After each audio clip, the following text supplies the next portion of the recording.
Okay, we're back. I'm back.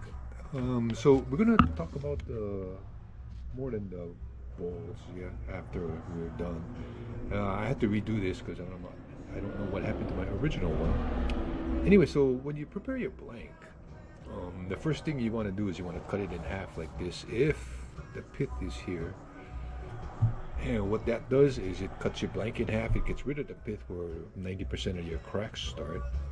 And if you're log, you get a branch log, and more than likely, your pith will be over here, right? Not centered. So in that case, you do want to cut it down this way, right? Because this will get that half of the blank centered, and this half of the blank is centered. If you cut it across here, then your blank would be here, but your bowl will be here, but your bowl is not going to be centered. Now, if you want that effect, then that's a good thing. But if you don't, yeah, cut it in half and split the pith, get the pith out, and cut your blank in half that way.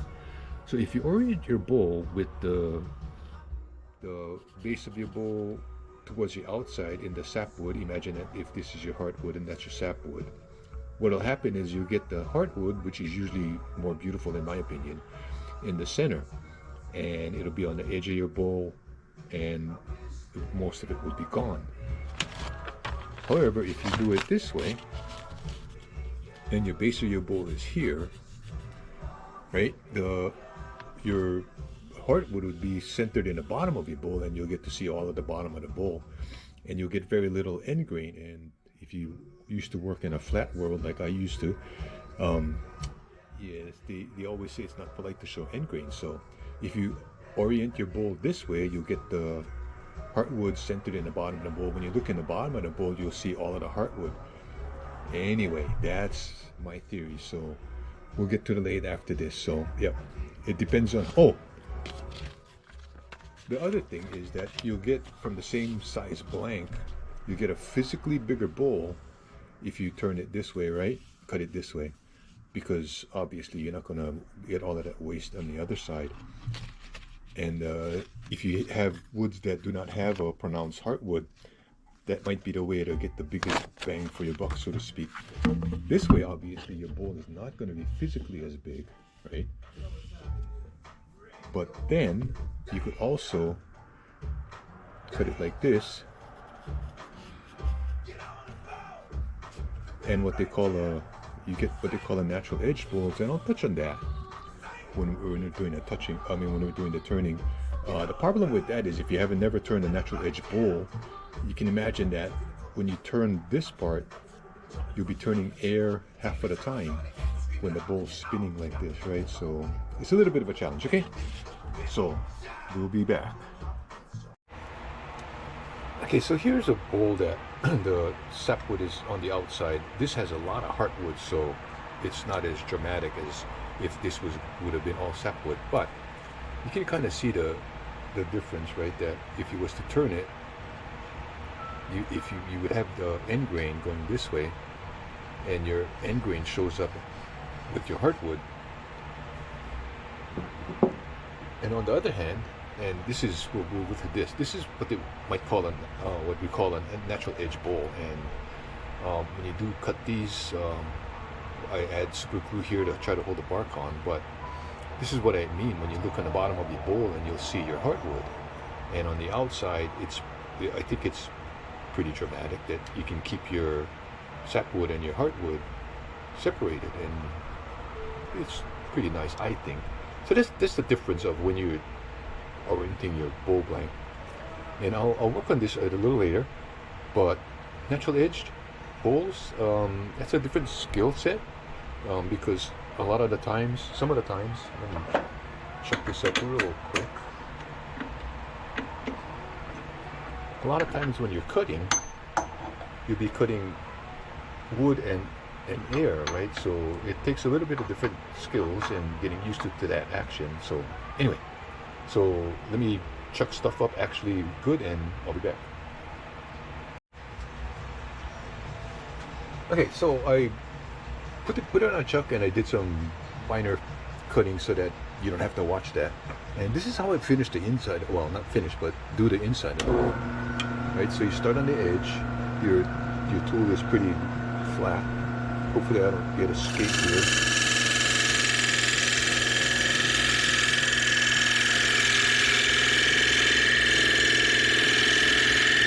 And on this corner here, I got the handle, and that allows me to get around the little bend.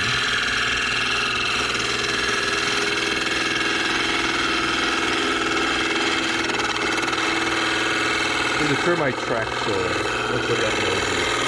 And bring the handle back up.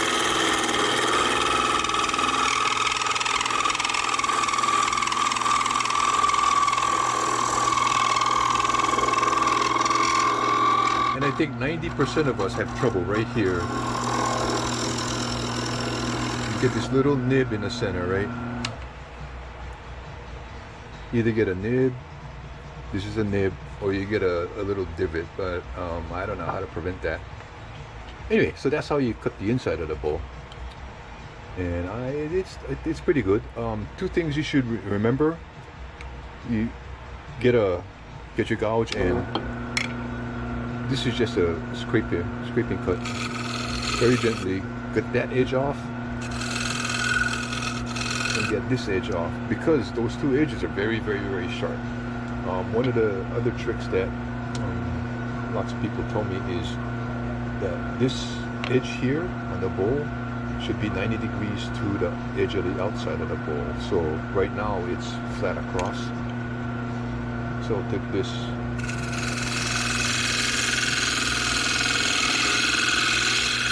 Do a slight cut like that and get that edge taken care of, so when you do that you don't cut your finger.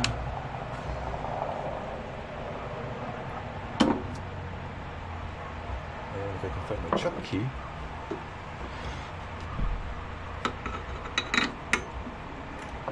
Yeah, so this is the part of the bowl when the bowl is on the outside, and this is what you get on the inside. So if you had this as a regular bowl with the sapwood on both sides, this is the effect that you get. You get the sapwood, and when you rotate the bowl, you'll see the end grain on the heartwood, which some people like, some people don't. This is part of the bark, and so that's the effect. I think it's attractive, but I like the other way more, and we'll get to that one. And hang on. Okay, let's see how we can do this. Okay, this is the natural edge one, the heartwood in the center, and the part of the bark broke off, so I had to make this a semi-closed form. Closed form means the rim is thinner than the diameter of the neck. So you probably can't see it on the camera, but I'll take it off later. So this is how you do a natural edge type of bowl. I guess the regular, oh man, this camera's in the way. Any type of bowl this way. Anyway, let's see if I can get this to go.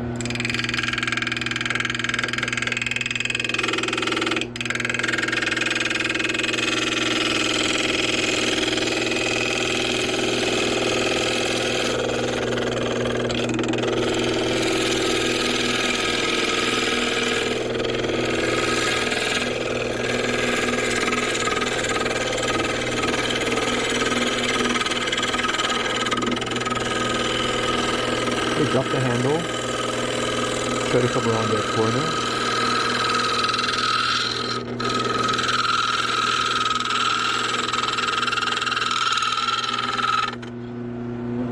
Oh, my arm. Sorry.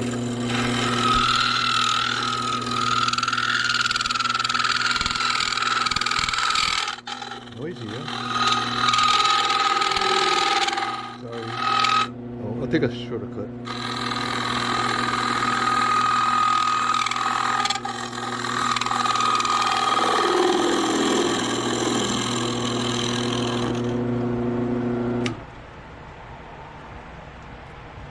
Okay, I'm gonna turn the tool rest. Maybe that'll help the noise. Always spin your piece if you change the position of your tool rest.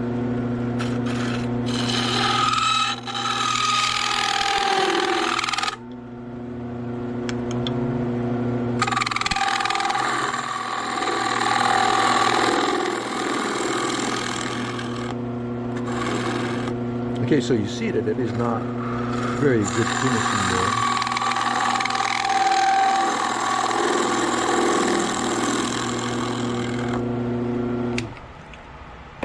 I need a different tool.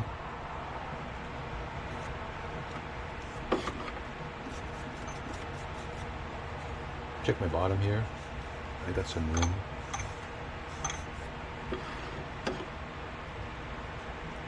Okay, I'm gonna cut a little bit more. Hang on. Okay, so I got this tool. Actually, I did some more cutting with the gouge and didn't want you to have to listen to all that screaming and tool noise. So this is a negative rake scraper. I've shown you this before. And if there's a magic tool in your tool inventory, I think the negative rake scraper is one of them. Let's see if we can get a light in here.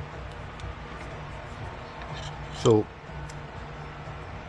basically, I did most of the roughing, and you can still see that there's a little bit of an edge there that I need to get rid of.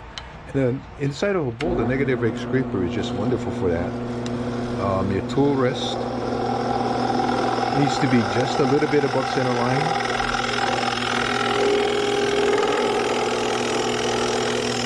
And you can get that edge right there if you saw it. Oh, jeez. I gotta get my light out of the way. And if you don't want it just a little bit above center line, you can have it just above center line. Basically, it has to be above center line for this tool to work.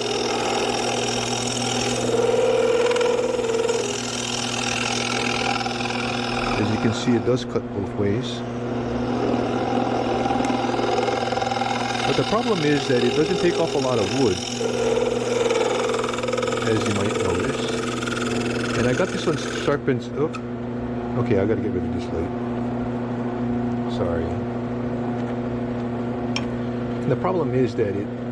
What was I saying? I forgot what I was saying.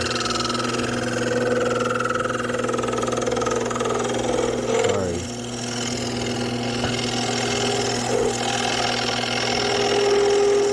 Anyway, you get the idea. Right. Oh yeah, that's right. This one's sharpened like this, so I can actually, oh, that hurt. That I can actually get the edges of the bowl like this. Let's see what damage did we do. Oh, I don't know. Can't tell.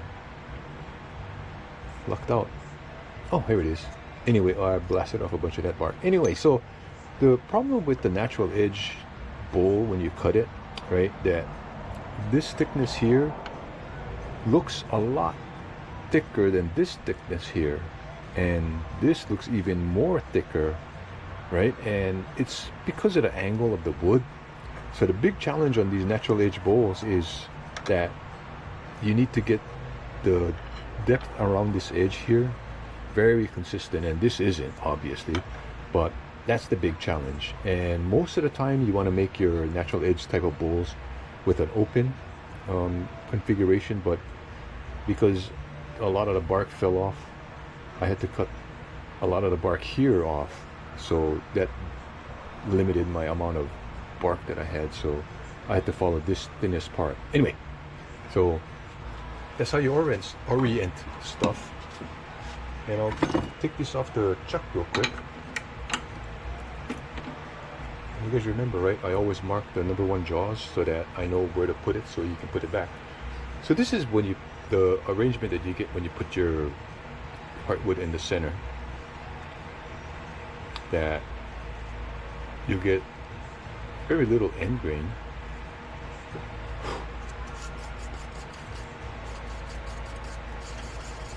When you look in the bottom of the bowl, you see the heartwood, and usually heartwood's prettier than sapwood. It also has this round design, whereas the bowls that you orient the other way will have this design. And if you use this theory with woods that do not have a pronounced heartwood like this, you'll get that effect. The bottom of the bowl for these will have rings much like that one right there, but more concentric, and the other way you'll get this type of effect. And that, if you have no heartwood, that is actually really, really pretty if you have the different arrangements of your rings.